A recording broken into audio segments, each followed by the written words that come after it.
There was in her, from day one, a mixture of enormous ability and absolute confidence. Baby, here I am by the railroad tracks. Aretha Franklin made it look easy. One songwriter said she would tear a song apart and put it back together And I do declare I do. and make her version the standard. R-E-S-P-C-T, find out what it means to me. It was Otis Redding that wrote and originally recorded Respect, but it was Franklin that made it an anthem.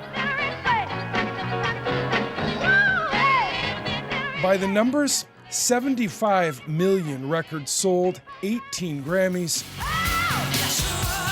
and the first woman to be inducted into the Rock and Roll Hall of Fame.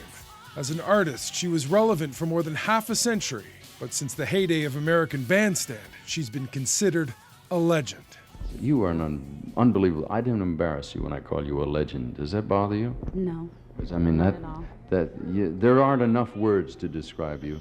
Aretha Louise Franklin was born in Memphis, Tennessee in 1942. Her father was a prominent and somewhat controversial preacher, and the family moved when she was 2. She grew up in the north end of Detroit. One of her childhood friends was Smokey Robinson. He was a bit older than her, but would say by the time she was 7 years old, it was obvious she was a prodigy. Ooh, la, la, la, la. We should have been a duo. Yeah, I'm telling you, it's not too late. I did you wrong. Now, it was a life that could have gone sideways early. Franklin had her first child when she was just 12 years old, and her second when she was only 14. She followed that up with some very troubled marriages.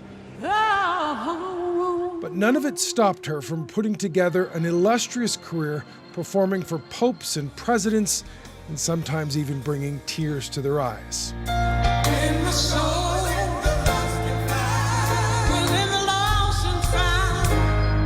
Whitney Houston was once asked what made Aretha Franklin the Queen of Soul. She said, "You couldn't describe it, you could only feel it." Well, if you want to find Aretha Franklin on Rolling Stone's list of 100 greatest singers of all time, you'll have to scroll past Joplin, Jagger, and Tina Turner, past Lennon and McCartney, Elvis and Ray Charles. You'll find Aretha at number 1.